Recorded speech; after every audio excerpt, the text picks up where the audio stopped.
Iran की air strike के बाद पूरी तरीके से पस्त हुआ पाकिस्तान अब लंबे वक्त के बाद जागा है। हारी हुई पाकिस्तानी सेना का आर्मी चीफ अब हार कर धमकी दे रहा है। पाकिस्तान के सेना प्रमुख जनरल आसिम मुनीर अब ईरान को करारा जवाब देने की बात कर रहे हैं, वो भी तब जब चीन और रूस ने बीच में आकर ईरान और पाकिस्तान का ये मामला ठंडा करवाया। जनरल आसिम मुनीर कह रहे हैं कि जिन लोगों ने हमारे देश की पीठ पर छुरा घोंपा है उन्हें करारा जवाब दिया जाएगा। पाकिस्तान के आर्मी चीफ आसिम मुनीर उन्होंने स्टेटमेंट्स देने शुरू कर दिए। और स्टेटमेंट्स क्या दिए? बड़े प्यारे स्टेटमेंट्स दे रहे, ऐसे स्टेटमेंट्स दे रहे शायद कोई आर्मी चीफ ना दे पाए। एक आर्मी चीफ का काम क्या होता है? एक आर्मी चीफ का काम होता है सरहद को संभालना। लेकिन इन साहब ने बहुत बढ़िया स्टेटमेंट्स दिए हैं। आसिम मुनीर साहब ने अभी मेहरंग बलूच आई थी, उनको ऐड नहीं किया। भारत राजस्थान की सड़कों पर जिस तरीके से नरेंद्र मोदी जी और मैक्रोन साहब का रोड शो हो रहा है, दो बड़े देश के प्रधानमंत्री राष्ट्रपति और दो दुनिया के मजबूत तरीन नेता, इन लोगों का रोड शो हो रहा है, उससे जयपुर की जनता, राजस्थान की जनता तो देख रही है, मगर जो असली फर्क पड़ रहा है वो पूरी दुनिया भर के सभी देशों की राजधानियों में पड़ रहा है। असली इफेक्ट वहां पड़ रहा है, चाहे वो बीजिंग हो, चाहे वॉशिंगटन डीसी हो, चाहे इस्लामाबाद हो, चाहे ढाका हो, चाहे कोयलालंपुर हो, चाहे दुबई, सब जगह फर्क पड़ रहा है। सब जगह बातें हो रही कि आखिर दुनिया भर के इतने बड़े बड़े नेता, मैक्रोन जैसे नेता जिनका वो स्ट्रीट शो करके कोई फायदा नहीं, वो भी ये सब कर रहे हैं। क्यों कर रहे हैं? क्योंकि आज सबको नजर आ रहा है भारत बहुत बड़ी मार्केट है, भारत के साथ में डील्स करना, भारत के से डॉलर कमाने का मौका ज्यादा है। ये सब करेंगे, उससे भारत से दोस्ती बढ़ेगी और जो नोट कमाने का मौका है वो भी बढ़ेगा। इसलिए पूरी दुनिया आज मान रही है कि भारत एक रोल सेट करने वाले का, यानी कि अपना डोमिनेंस सेट करने वाला देश भारत पूरी विश्व में बन चुका है। पाकिस्तान ने भी ईरान के सिस्तान बलूचिस्तान में बलूचिस्तान लिबरेशन आर्मी के ठिकानों पर हवाई हमले कर दिए। जैश-ए-अदल और ईरान और बीएलए को पाकिस्तान आतंकी संगठन मानते हैं। इस बीच पीटीआई ने पाकिस्तान की स्थानीय मीडिया के हवाले से जानकारी दी कि मुनीर ने ये बयान छात्रों को संबोधित करते हुए दिया। उन्होंने ईरान की एयर स्ट्राइक का भी जिक्र किया। आसिम मुनीर ने अपने बयान में कहा कि किसी को भी पाकिस्तान की संप्रभुता और क्षेत्रीय अखंडता का उल्लंघन करने की अनुमति नहीं है। आप हमारी पीठ में छुरा नहीं घोंप सकते हैं और अगर आप ऐसा करेंगे तो आपको करारा जवाब मिलेगा। पाकिस्तान के आर्मी चीफ भारत का नाम लेकर के भी झल्ला रहे थे। अपने भाषण के दौरान सेना प्रमुख आसिम मुनीर ने भारत को लेकर कहा कि भारत ने कभी पाकिस्तान के साथ समझौता नहीं किया, तो हम कैसे उनके साथ समझौता कर सकते हैं। कुल मिलाकर पाकिस्तान के सेना प्रमुख आसिम मुनीर ने अपने पड़ोसी मुल्कों की खूब बुराई, उन्हें लेकर खूब बुरा भला कहा। पाकिस्तान की कूटनीति इस समय सबसे बुरे दौर से गुजर रही है। किसी भी देश के साथ उसकी मित्रता नहीं है। एकमात्र चीन ऐसा देश है जिसका सहारा लेकर पाकिस्तान खुद को जिंदा रख रहा है। जब पाकिस्तान के सेना प्रमुख को बदलते दौर में उस पर हो रहे हमलों को लेकर पूछा गया तो आसिम मुनीर ने ऐसी गीदड़ भभकी अपने पड़ोसी मुल्कों को दे दी, जिसमें ईरान, अफगानिस्तान और भारत तीनों शामिल थे। क्या जर्मन लैंग्वेज का लेना देना क्रिश्चियनिटी से है? क्या लैंग्वेज की कोई भाषा की कोई रिलीजन होता है?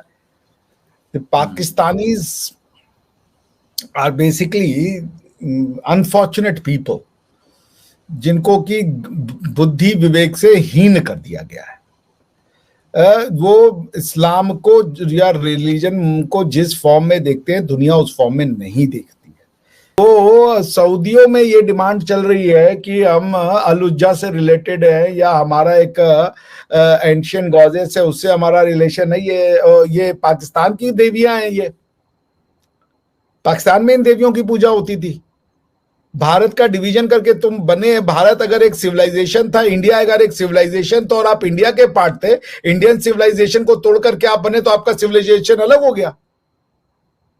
एंशियंट इंडियन सिविलाइजेशन में मोहनजोदाड़ो, और एंशियंट क्या होता है? एंशियंट कुछ कंसेप्ट नहीं होता है। As from 15th day of August 1947, two independent dominions shall be set up in India. कहां पे होंगे? इंडिया में दो डोमिनियन सेटअप किए जाएंगे और उनमें से एक का नाम इंडिया होगा, दूसरे का नाम पाकिस्तान होगा। और वो 15 अगस्त से होगा, लेकिन ये अपनी आजादी 14 अगस्त को मनाते हैं। जो लॉ है, मतलब झूठ जो है, यही देखिए आप इनका कि लॉ कह रहा है कि 15 अगस्त से तुम आजाद हो गए, ये कह रहे हम 14 अगस्त को आजाद हो गए थे। 15 अगस्त 1947 को भारत में इंडिया और पाकिस्तान बना, तो तुम्हारा सिविलाइजेशन अलग हो गया। भारत में 2 सिविलाइजेशन रहती थी। जिन्ना तो नेशन कह रहा था, तुम उससे भी 4 कदम आगे चले गए। तुम उसको कह रहे हो कि हम सिविलाइजेशन है। इस्लामिक सिविलाइजेशन और इंडिया की सिविलाइजेशन एक है। इंडिया में इस्लामिक सिविलाइजेशन थी। किसकी थी इस्लामिक सिविलाइजेशन? क्योंकि यहाँ तो तुर्क आए, अफगान आए, यहाँ तो अरबी है, सब तो अलग अलग लेके आए।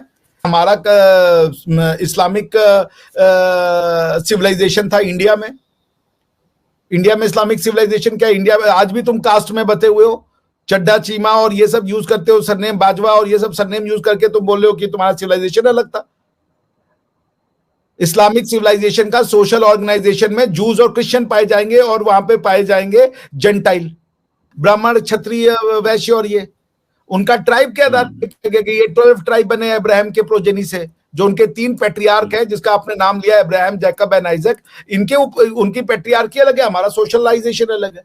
मोहनजोदाड़ो में अरेबिक पैट्रियार्की के सबूत मिलते हैं या कि इंडियन पैट्रियार्की के सबूत, अरे इंडियन धार्मिक ट्रेडिशन के सबूत मिलते हैं? तक्षशिला में क्या अरेबिक स्कूल में पढ़ाया जाता था या संस्कृत पढ़ाया जाता था? तुम्हारी सिविलाइजेशनल लैंग्वेज अरबी है। लेस सिविलाइजेशन का मतलब था सोशल ऑर्गेनाइजेशन। ये बेसिकली नेशंस के बीच में, नेशंस का रिलीजन हुआ ना। वो ये बोले कि हम तो इनहेरिटर हैं अब्राहमिक फेथ के। तुम्हारा सिविलाइजेशन कैसे हो गया यार? तुम्हारा सोशल ऑर्गेनाइजेशन, तुम इंडियन मुस्लिम का सिविलाइजेशन तक कोई एक ही परिवार के कौन सा सिविलाइजेशन है भैया? यहाँ पे क्या है तुम्हारा? मुगल खाने को तुम्हारा तो कुछ खाना भी नहीं है। मुगल को कह रहे हो, मुगल तो सेंट्रल एशियन थे।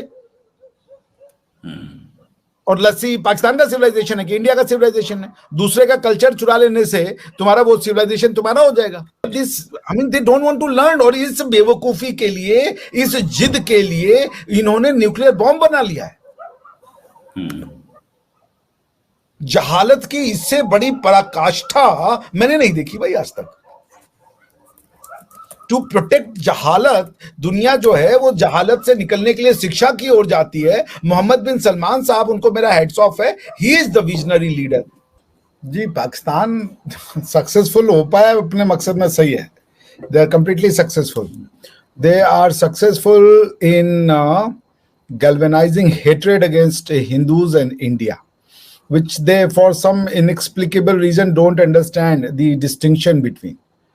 अब एक पाकिस्तानी जर्मनी में जाकर के जर्मन तो बन जाएगा, अमेरिका में जाके अमेरिकन तो बन जाएगा, पर वो उसका रिलीजन मुसलमान रहेगा तो क्या वो जर्मन नहीं कहेगा?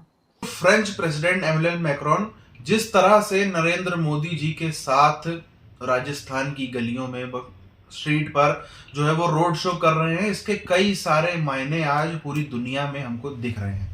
अब भारत में कई सारे लोग पूछते हैं कि आखिर इससे फायदा क्या है? ये जो है नरेंद्र मोदी अपने खुद की लोकप्रियता बढ़ाने के लिए ऐसा कर रहे हैं। भारत में कई लोगों का इस तरीके की मानना, सोच है, मगर उनको जवाब ये नहीं समझ में आता।